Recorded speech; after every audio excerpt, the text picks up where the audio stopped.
It's your lucky day, because you're gonna learn how to make these pumpkins right now, but no one's got much time, so come on, let's get after it. And yes, they're perfect for DIY, but they also sell like crazy. Someone literally just asked me to make 20 of them. And if this video does over 10K views, we'll make a little spooky ghost next. So the main material we need to use is a 4x4. You can get these at whatever hardware store, Home Depot, Lowe's. They can be whatever species you want, pine, Douglas-fir, cedar. But truth be told, I just grabbed one from this pile behind my shop, and it's gonna do just fine. All the needed tools are listed right here. You just need a miter saw, a table saw, a drill, and then a sander, preferably a belt sander. You're gonna wanna start out on a miter saw. Measure out 24 inches on your beam. 24 inches gives you a little bit of waste in the end, but you need that extra wood to hold on to something later on in the process. On opposite sides of your beam, you wanna mark it somehow. You wanna label it. Now, I'm gonna write outside and inside on some blue tape, but you could have just as easily written like duck and goose. I really don't care what you do. Head over to the table saw, and we need that blade to go up about 2.5 inches and then rotate it to about 15 degrees. And the inside of the blade should be like just under 3 inches from the fence. Make sure those sides that you labeled Democrat and Republican are going up and down right now when you're cutting off these corners. The features that we're making right now will actually end up going on the top and on the bottom of the pumpkin. This cut helps us to achieve this circular angular ridge that I think is iconic to the pumpkin's shape. Without it, you have a pumpkin that looks like this. You can now remove the tape labeled Trinidad and Tobago, because now we just need to mark or label one side, and I'm just gonna scribble on the top with a pencil to do so. Everywhere that I see pencil now, I know is the top of my pumpkin. Now grab those little angular offcuts, because temporarily we want to rebuild that 90-degree surface, because we have to take this irregularly shaped hexagonal prism over to the miter saw, and temporarily building up these 90-degree faces helps the whole beam not wobble when you're putting it up against the fence of the miter saw. And you can tape on all 4 of the corners, but you just need one on top and one on bottom.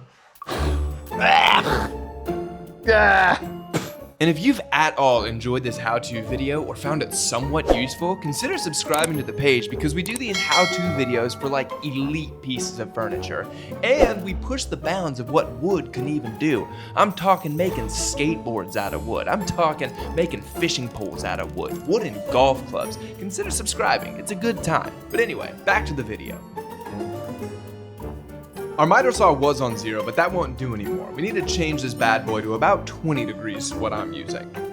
And with the marked ridge side facing up, we need to cut off one of the ends at that angle, and then just dirty your shop by throwing that piece on the floor. Then using that top side ridge as a reference, we're gonna flip the beam over one time. Now the other ridge is up, and then we're gonna make a cut using the same angle, meeting in the corner. We can now remove those tiny temporary wedges. They've done their job. That side that we scribbled on is the up side, so we're going to make a 1 right here for the first little chunk, and then we're gonna have an arrow indicating which side is up. Flip it 180 degrees, and cut a little wedge using that same angle. The pumpkin is going to look best when you keep these wedges in the same order and orientation. That's why we're writing this 2 and the arrow indicating up.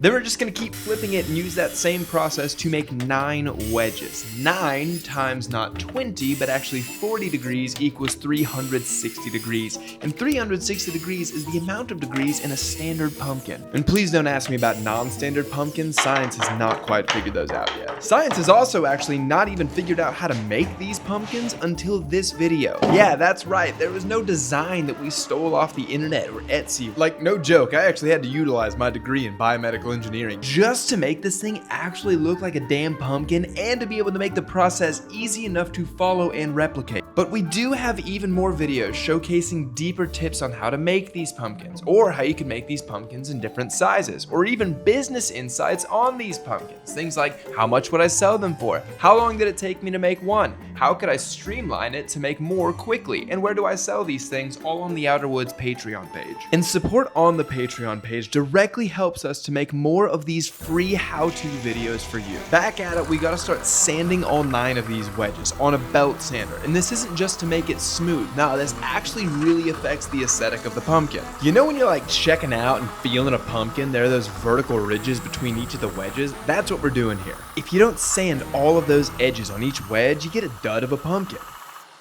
Okay, let's just try it.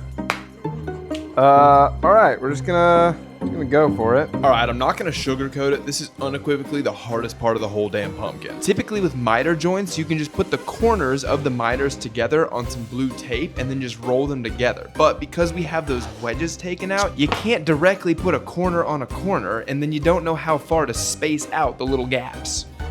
Shit. Holy moly. We're getting somewhere. I don't know where that is, but we are getting somewhere. So I just kind of try to get some glue in between the wedges, smush them together, and then tape them up one at a time. And right now, all I'm trying to do is just get the whole pumpkin into that general 360-degree form. We can tighten it up later, but I'm just trying to wrangle all 9 of those wedges in there somehow. Now, when you guys start cranking out these pumpkins and you figure out a more efficient way to connect these wedges, tell us how in the comments, because I'm hurting. Easy. Easy. Like I'm getting it done, but it's not pretty. Ah. Stay. Come on, jeez. Please. Oh my god. Please. Holy shit. Ah! There we go. Just got freaking goob. Everybody just hang on. Freaking hang on. Okay. We're gonna be alright. We're gonna be alright. And try really hard not to get any glue on any external surfaces. That's decent. And then just wrap it all up. We've already smoothed everything down with a belt sander. So if we got glue on those external surfaces, we'd have to spend more time sanding it. And quite frankly, I don't have the time and you don't have the time to do that.